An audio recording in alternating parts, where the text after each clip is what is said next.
Hi, Steve. Thank you for having me on. I wanted to read Matthew 24:15. Jesus said, "When you therefore shall see the abomination of desolation spoken of by the prophet Daniel stand in the holy place, whoso readeth, let him understand." I wanted to get your opinion on the abomination of desolation, if I could. Sure. Well, fortunately, we don't have this passage alone of this statement, because there's two other parallels to it. This is in what we call the Olivet Discourse in Matthew 24. But the same discourse with the same prophecies are found in Mark 13, and notably in Luke 21. And the reason I say notably is because Luke, more than Mark and Matthew, is fond of paraphrasing things Jesus said, because Luke is writing to a Greek guy named Theophilus. Now, we don't know anything about Theophilus except his name is Greek, and he's almost certainly not a Jewish guy. And Luke was not a Jew either, so he's a Gentile writing to another Gentile. Now, Matthew and Mark were both Jews, and Matthew at least was writing to the Jews, and Mark, Mark was he followed fairly closely Matthew's way of looking at things. But the thing is that Jesus used a lot of Hebraic idioms, which the average Gentile would not make any sense of. There's a lot of Hebraism in the Old Testament because it's a Hebrew book. And Jesus and his disciples spoke a version of Hebrew called Aramaic, and they used a lot of the same idioms that the Jews used because that was their culture. Now, a term like the Abomination of Desolation is definitely a Hebraic idiom. I mean, it doesn't make sense in itself unless you are familiar with it from the Bible and from its context. Now, 3 times Daniel mentioned an abomination that maketh desolate, which is what is also called the Abomination of Desolation. It's an abomination, generally speaking, is something that's usually idols in the Old Testament, but not always. Anything that was offensive to God in the Bible was an abomination. Now, abomination of desolation, I believe, is coming from Daniel chapter 9, verse 27, which is the first of 3 times that this term is used in Daniel. And in Daniel 9:27, it says, "On the wing of abominations shall come one that makes desolate." So this is an abomination that makes desolate. Makes what desolate? In the context, actually, it has talked about the Messiah being cut off. And then, like the previous verse says, "And the people of the prince that shall come shall destroy the city and the sanctuary." Now, this was fulfilled when Jesus came. He was killed. And shortly after that, within the same generation, some of the people were still alive. The people of the prince who has come came and destroyed the city, which was Jerusalem, and the sanctuary, which is the temple. That happened in 70 A.D. And that, I believe, is what Daniel's referring to in Daniel 9:27, when he says, "On the wing of abominations, there shall be one that makes desolate." Now, when Jesus said, when you see the abomination of desolation, now he's talking, by the way, to 4 men. We know this because in Mark chapter 13, when he has the parallel, it says that Peter and James and John and Andrew came to him privately after he had spoken of the destruction of the temple.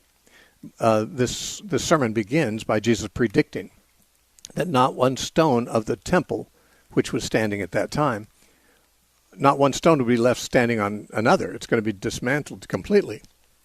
And in Mark's version of this, it says that Peter and James and John and Andrew came to Jesus privately and said, "When will this be?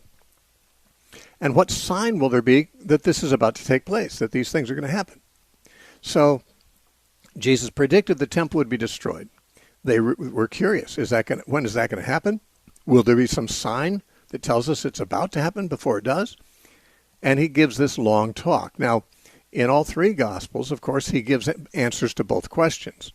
The first answer to the question, when shall these things be? His answer is, this generation will not pass before these things happen. They said, when shall these things be? Well, this generation won't happen until these things have happened. So it's in this generation sometime. Now, he was right on the money there because it happened 40 years after he said it. That's within that generation. The other thing they ask is, what sign will there be? And that's where Matthew and Mark's version have Jesus saying, when you see the abomination of desolation, know that it is near. So that's the sign you're looking for. And so it was something the disciples would see in their generation, a sign that would warn them that the temple was about to be destroyed. Now, Luke, who's writing to a Greek who doesn't probably know very much about the Hebrew figures of speech, but Luke does. Luke is clarifying it, and he paraphrases a number of Jesus' things in his gospel for the sake of his reader, who would not easily understand them otherwise. But here's when Jesus said, when you see the abomination of desolation standing in the holy place, or standing where it ought not, you flee to the mountains. Here's how that statement is paraphrased by Luke in Luke 21:20. This is the same statement, same point in the same discourse. And in the paraphrase in Luke is, when you see Jerusalem surrounded by armies, then know that its desolation is near. Then let those who are in Judea flee to the mountains, and so forth. He says the same thing that you find in Matthew 24 and Mark 13, with the exception that instead of using the term abomination of desolation, when you see the abomination of desolation, he says, when you see Jerusalem surrounded by armies, know that its desolation is near. So that's the sign that these things are about to take place. That was their other question. And so he tells them this will happen in this generation, and you'll see a sign of it in what he called, using the Hebrew idiom, the abomination of desolation. But as I said, I believe that is taken from Daniel 9:27, where in the context, I believe it's talking about the Roman destruction of Jerusalem in AD 70. And so when Jesus said, when you see the abomination of desolation as spoken by Daniel the prophet, then flee to the mountains. Well, that's the words Jesus used. But since Theophilus might not understand those kind of strange expressions, Luke makes it very plain. When you see Jerusalem surrounded by armies, then its desolation is coming. So the abomination that's going to cause desolation to Jerusalem is the Roman armies coming. And they're, in the holy place. They were in the Holy Land, and they were in Jerusalem, and they came into the temple eventually. So this is what I understand to be the meaning of the abomination of desolation. It's a Hebraism for the gathering armies of the pagans who came to destroy the holy place, the temple, and Jerusalem. Hello? Yeah. Oh, can I add to that? If you wish, go ahead. Yeah, I don't really agree with what you're saying there because if it's the generation that sees those signs. Where does it say that? The great earthquakes and all those things that Jesus, I don't believe it was talking about that generation. It was the ones that see the signs, that the end time generation, because Jesus didn't come back then. Well, I used to keep reading. Yeah, I used to take that view myself. The second coming didn't come then. Well, I know it didn't. But that's not the defining issue. The question of what does this generation mean? I was taught, as you apparently have been taught, that this is talking about some future generation from Jesus' time, not his times, but the generation that will see the fig tree blossom, which we were told refers to the establishment of Israel in the end times. Now, notably, Jesus makes no reference anywhere to an establishment of Israel in the end times. The fig tree statement, it does not make any reference to Israel. And when he says this generation will not pass, this is actually the fifth time in Matthew that he has used the term this generation. I think this is the sixth time. There's 5 or 6 times in Matthew that he uses the term this generation. In all the previous times, he was speaking about his own generation.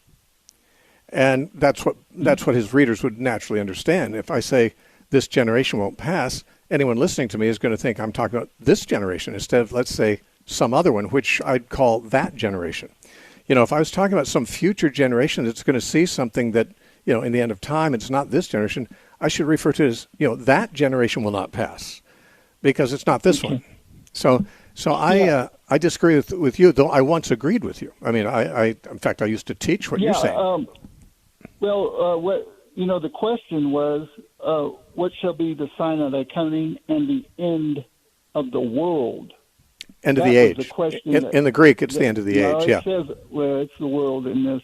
But Okay, hang on just a minute. No, King I James. don't. Yeah, I don't go by the King James. Although I'd rather go by the Greek, since that's the way the Bible is written.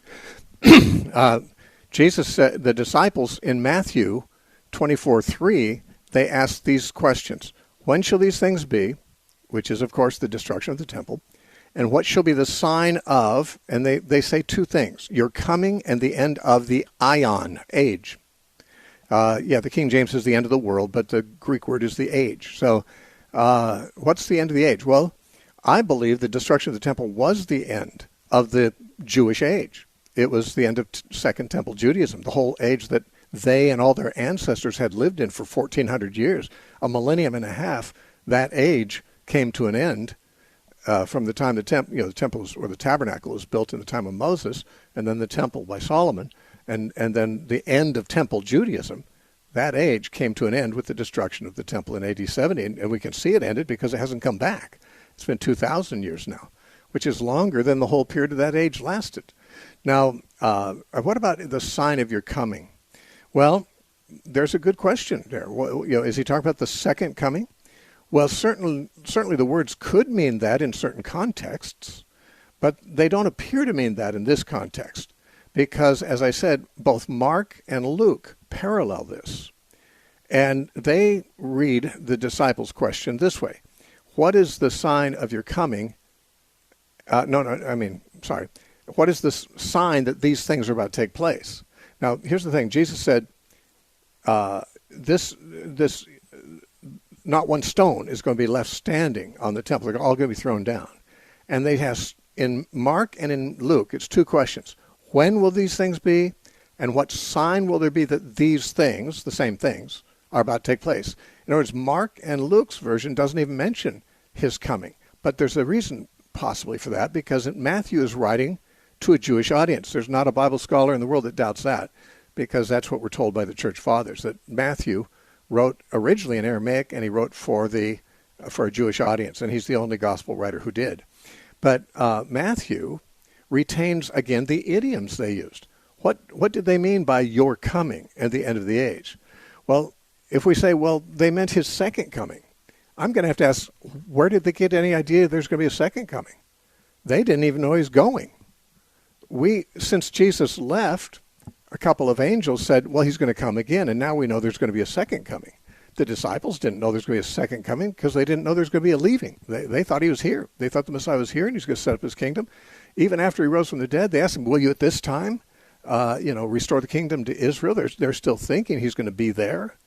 They don't know he's going away until he does. And then the announcement was made to them, this same Jesus that you saw go, he's going to come back again in like manner as you saw him go in Acts 1:11. So in other words, I don't think the disciples had in their mind what we think of at all when we say the coming of the Lord, because we're always thinking of the second coming because his first coming is behind us. To them, the Messiah had come. But what did it mean for his coming? Well, he talked about the destruction of Jerusalem. Now, in the Hebrew scriptures, the destruction of a nation by God through armies was commonly referred to as God coming. Not literally coming, not like we expect his literal coming at the end of the age, which I do, but the expression of God coming in the Old Testament normally did not refer to what we're thinking of, did not refer to the second coming of Christ or even a literal coming of God at all. It was a figure of speech that meant he's coming through the agency of invaders. A really good example of that it's the first one that always comes to mind, though there are others, is Isaiah 19:1. In Isaiah 19, Isaiah is predicting that Egypt is going to fall to the Assyrians, okay, which it did, like in the 8th century BC. And the prediction about this is found in Isaiah 19:1, which says, the Lord rides on a swift cloud and will come to Egypt. Now, it talks about God coming on a cloud, just like Jesus talked about himself coming on a cloud. And it says, the Lord will come on a swift cloud to Egypt. And then it goes on and describes the Assyrian invasion. Because when one nation conquers another nation in the Old Testament, if it is seen as God's judgment, and generally speaking it is, then it is spoken of God doing it. God has come. He's come against Egypt.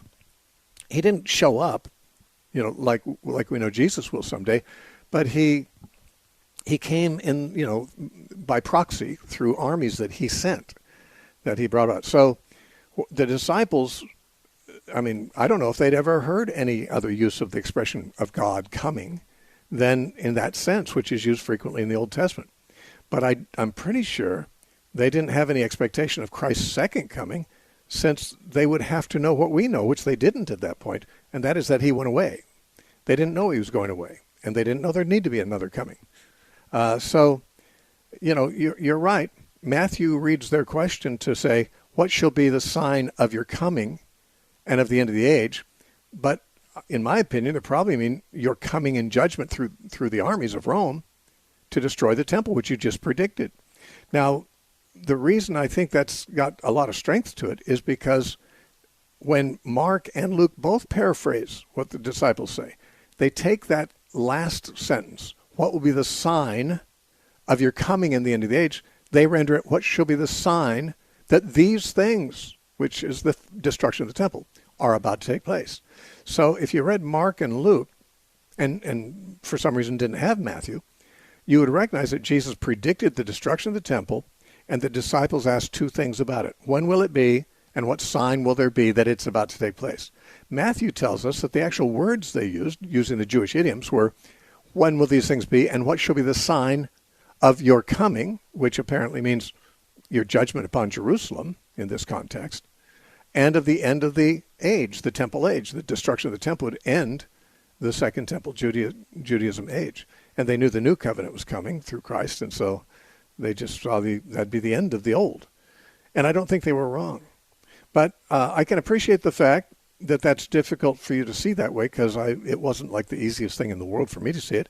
Yeah, I had to become quite familiar with the Old Testament prophets before I could make sense of it this way. But Jesus spoke to people who were very familiar with the Old Testament prophets and very familiar with the language they used. And he used the same language the prophets did to a Jewish audience who were quite familiar with it. Unfortunately, we in America aren't, very few Christians read the prophets or pay much attention to them. And most Christians who read the prophets find them very difficult because they have those very Hebraisms that they use, which made it confusing to Gentiles in the first century too. And it makes it confusing to Gentile readers today. You pretty much have to become well-versed in the Old Testament prophets to recognize the kind of idioms they used, which show up in Jesus' teaching as well. So, we're probably going to just disagree about that, and that's all right. There's nothing wrong with disagreeing. It makes life interesting. But I appreciate your call, Matt.